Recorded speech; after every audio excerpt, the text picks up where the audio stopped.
मेरे देवर से जब भी लोग उसकी शादी के बारे में पूछते तो वह कहता कि मैं भाभी जैसी लड़की से शादी करूँगा। यह सुनकर मैं शर्मा जाती। एक दिन वह मुझसे कहने लगा कि भाभी, मुझे आपके जैसी लड़की मिल गई है और आप जल्दी से तैयार हो जाइए। मैं भी जल्दी से तैयार होकर आ गई थी और फिर उसने, मेरा नाम सुरभि है। मेरी शादी को 3 साल हो गए थे। मेरे पति ने मुझे एक शादी में देखा था और देखते ही मेरे प्यार में पड़ गए थे और मेरे माँ बाप से मेरा हाथ मांगा। मैं अपने माँ बाप की इकलौती संतान थी, इसलिए वह मेरे लिए एक अच्छा सा रिश्ता ढूंढ रहे थे। मेरे पति शुभम एक मल्टीनेशनल कंपनी में ऊंची पोस्ट पर थे, इसलिए मेरे माँ बाप ने बिना कुछ सोचे समझे इस रिश्ते के लिए हाँ कह दी और हम दोनों की शादी धूमधाम से हुई। मेरे ससुराल वाले भी बहुत अच्छे इंसान थे। वह सभी मुझसे बहुत प्यार करते थे। मेरा एक छोटा देवर था जिसका नाम पीयूष था और हमेशा मेरे रूप की प्रशंसा करता और कहता कि मैं भाभी जैसी लड़की से शादी करूँगा। मेरी नई नई शादी हुई थी और देवर की बातें सुनकर मुझे बहुत शर्म आती थी। मुझे लगता कि वह मजाक कर रहा है, पर वह तो मेरे पति की तरह जिद्दी था, क्योंकि जब भी घर के लोग उसे शादी के बारे में पूछते तो वह यही कहता कि अगर मुझे भाभी जैसी लड़की मिली तब ही मैं शादी करूँगा। और मुझे धीरे धीरे यह लगने लगा कि मेरा देवर इस बात को बहुत ही गंभीरता से ले रहा है। इसलिए जब भी वह ऐसा कुछ कहता, मैं उसे हंसी में कहती कि मेरी कोई छोटी बहन नहीं है, नहीं तो आपकी यह इच्छा पूरी जरूर हो जाती। तो वह मुझसे मजाक में कहता कि आप अपने माँ बाप से ठीक ढंग से पूछे नहीं कि आपको एक और बहन होगी, लेकिन उन्होंने आपसे यह बात छुपा कर रखी हो। तो मुझे उसकी बातें सुनकर बड़ी हंसी आती। मैं मेरे पति से हमेशा पूछती कि क्या मैं सही में इतनी सुंदर हूँ? सच में तुम बहुत सुंदर हो। अगर तुम्हारी बहन होती तो मैं अपने भाई की शादी उसी से करता। उनकी ऐसी बातें सुनकर मैं थोड़ी नाराज हो जाती, क्योंकि बचपन से ही मुझे एक भाई और बहन की कमी हमेशा खलती। अगर मुझे एक बहन होती तो मैं उसे अपने ससुराल लेकर आती, ताकि वह हमेशा मेरी आंखों के सामने ही रहे। लेकिन सत्य यह था कि मुझे एक भी बहन नहीं थी और मैंने यह बात कई बार अपने देवर से भी कही, पर वह एक ही जिद पर पकड़ कर बैठा था कि मुझे भाभी जैसी लड़की से ही शादी करनी है।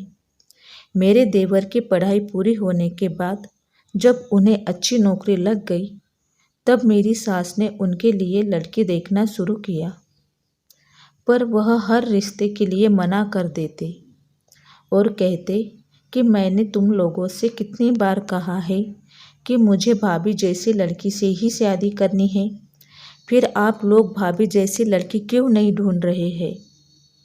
अगर आपसे यह नहीं हो पा रहा है तो मैं खुद ही अपने आप शादी कर लूँगा। देवर के ऐसी बातें सुनकर घर वाले बहुत परेशान थे। मैं भी अब खुद को अपराधी जैसा महसूस करने लगी थी। अब वह मेरी जैसी लड़की कहाँ से लाएंगे? और अगर वैसी लड़की नहीं मिली तो क्या मेरे देवर जिंदगी भर अविवाहित ही रहेंगे? कुछ दिनों बाद मेरे देवर को कुछ काम से शहर जाना पड़ा और 1 महीने बाद जब वह घर लौटे तो कहने लगे कि मैंने भाभी जैसी लड़की ढूंढ ली है, आप सभी मेरे साथ चलो और मेरी शादी तय कर दो। यह सुनकर हम सभी उनके तरफ हैरानी से देखने लगे। मैं सोच में पड़ गई कि कोई लड़की मेरे जैसी कैसे हो सकती है। तब मेरे पति कहने लगे कि उसे शहर में कोई लड़की पसंद आ गई होंगी और उससे उसी से शादी करनी है, तो आप लोग देर ना करके शहर जाकर उसकी शादी पक्की कर दीजिए। यह सब सुनकर हम सभी बहुत खुश थे, क्योंकि कब से हम इस दिन का इंतज़ार कर रहे थे। लेकिन मैं यह सोचती जा रही थी कि वह लड़की कौन है जो मेरे जैसी दिखती है। दूसरे दिन मैं और मेरी सास देवर के साथ उस लड़की को देखने के लिए उनके घर के लिए निकले। हम सब बहुत खुश थे, पर हमें हैरानी तब हुई जब मेरे देवर ने गाड़ी मेरे मायके के रास्ते की तरफ मोड़ दी। मेरे देवर को मेरे जैसी लड़की हमारे ही घर के आसपास मिल गई थी।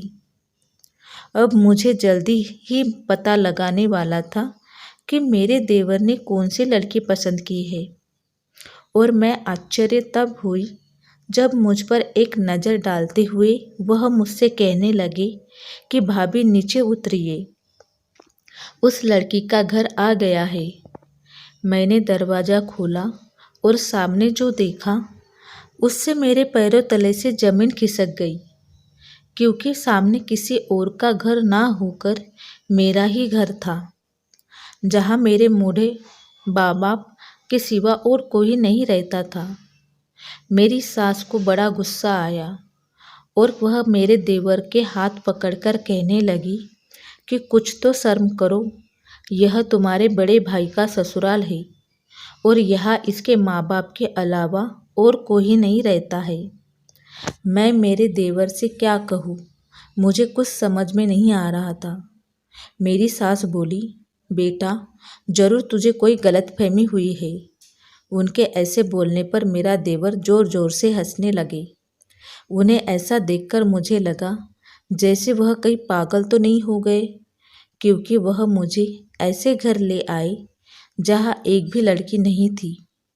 मेरे देवर मेरी सास से कहने लगे कि मैं एकदम ठीक हूँ और मैं आपको सही पते पर लेकर आया हूँ। आप लोग सभी अंदर चलो, आपकी होने वाली बहू आपका इंतज़ार कर रही है।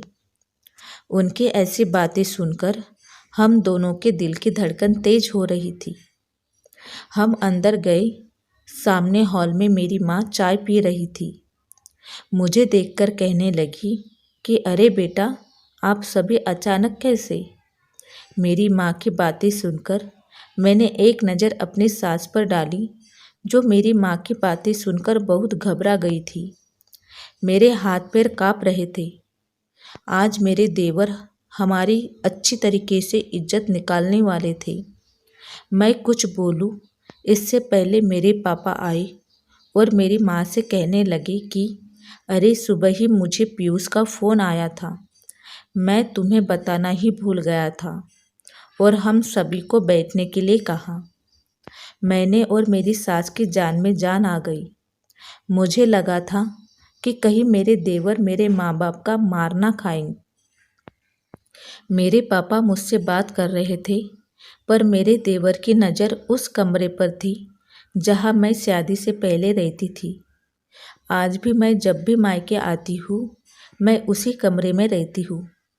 पता नहीं उस कमरे में ऐसा क्या था कि मेरे देवर जब से आए थे उसी कमरे को देखे जा रहे थे।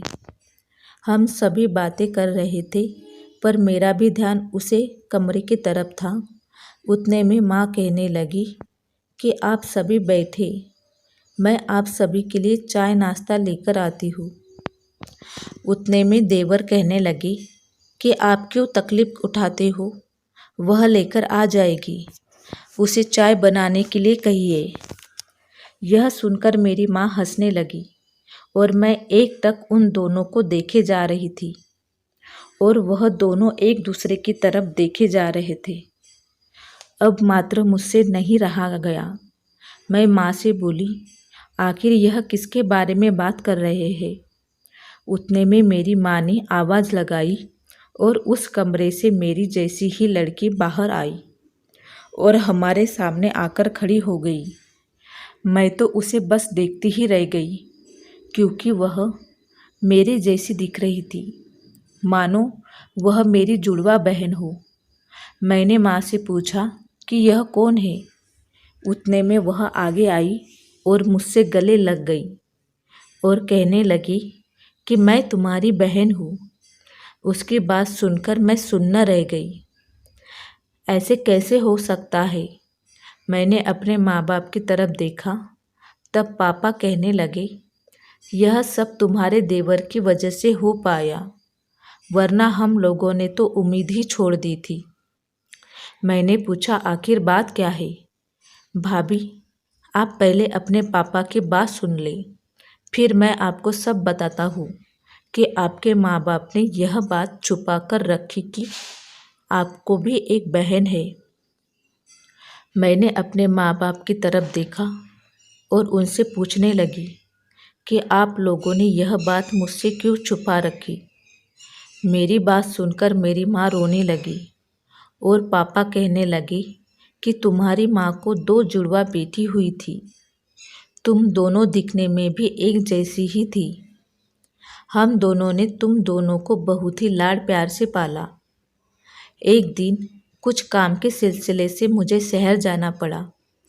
तुम्हारी माँ तुम दोनों को सर्कस मेले में घुमाने के लिए गई थी। तुम दोनों दिखने में एकदम एक जैसी थी, इसलिए तुम्हारी माँ तुम दोनों को संभाल नहीं पाई और तुम्हारी बहन पायल मेले में खो गई। पुलिस में शिकायत भी दर्ज कराई, पर वह हमें नहीं मिली। तुम्हारी माँ ने मुझे फ़ोन करके सारी बातें बताई, लेकिन तब तक बहुत देर हो चुकी थी। हमने उसे बहुत ढूंढने की कोशिश की, पर वह हमें नहीं मिली। ऐसे ही वक्त बीतता गया, पर हम उसे भूल नहीं पाए थे। मेरी माँ रोए जा रही थी। तब मेरी सास ने उन्हें चुप कराया। तब मैंने अपने देवर से पूछा कि तुम्हें मेरी बहन कहाँ मिली? यह सवाल आप पहले अपने बहन से पूछो। मैंने पायल से पूछा तो कहने लगी कि मेरे खो जाने पर मुझे जिस आदमी ने देखा उसे कोई बच्चा नहीं था। वह मुझे शहर से बहुत दूर ले गए थे। उन्हें पता लग गया था कि मैं किसी बड़े घर से ताल्लुक़ रखती होंगी और पुलिस से बचने के लिए ही वह मुझे दूर ले गई और मुझसे यह सारी बातें छुपा कर रखी। उसने अपनी बेटी जैसे ही मुझे संभाला और मुझे पढ़ा लिखा कर बड़ा किया। लेकिन कुछ सालों पहले ही पता चला कि उन्हें ब्लड कैंसर है और कुछ दिनों बाद वह चल बसे। लेकिन जाने से पहले उन्होंने मुझे सच सच बता दिया था। मुझे नहीं पता था कि मेरे माँ बाप कौन है, इसलिए मैं फिर से शहर की तरफ लौटी। मुझे जानना था कि मेरे माँ बाप कौन है। फिर मैं एक जगह नौकरी करने लगी। उसकी बात आधे में ही काटते हुए मेरे देवर कहने लगे कि आगे मैं आपको बताता हूँ कि क्या बात हुआ। जब मैं काम के सिलसिले से शहर आया और जिस कंपनी में मैं काम कर रहा था वह मुझे पायल दिखी। उसे देखकर मुझे मेरी आंखों पर विश्वास ही नहीं हुआ, क्योंकि वह हूबहू भाभी की तरह दिख रही थी। मैंने धीरे धीरे उसे पहचान बढ़ाने की कोशिश की ताकि मैं जान सकूं कि यह सिर्फ संयोग है या सच में भाभी की जुड़वा बहन है। उसने बाद में सारी बातें बताई और इन बातों का खुलासा हुआ। मेरे देवर की बातें सुनकर मुझे रोना आ गया और मैं अपने बहन के गले लग गई और रोने लग गई। मैं अपने देवर से कहने लगी कि आपने मुझ पर बहुत बड़ा एहसान किया है। आपने मेरी खोई हुई बहन मुझे वापस लौटा दी। नहीं भाभी, तब देवर हंसते हुए कहने लगे कि मैं तो अपनी बीवी की ही तलाश में निकला था। अब आप देर मत कीजिए और शादी तय कीजिए, नहीं तो यह फिर से खो जाएगी। उनकी बातें सुनकर हम सभी हंसने लगे। शायद हम दोनों का मिलना ऐसे ही लिखा था। तो फ्रेंड्स, आपको ये स्टोरी कैसी लगी और इस स्टोरी के बारे में आपकी क्या राय है, तो मुझे प्लीज़ कमेंट बॉक्स में ज़रूर बताइए। और अच्छी लगे तो प्लीज़ एक लाइक ज़रूर करें और चैनल पे नए हो तो सब्सक्राइब करना ना भूलें। धन्यवाद दोस्तों। तो ऐसी अच्छी अच्छी स्टोरी देखने के लिए हमारे चैनल पर बने रहिए। तो चलिए मिलते हैं नेक्स्ट स्टोरी के साथ, तब तक के लिए बाय बाय।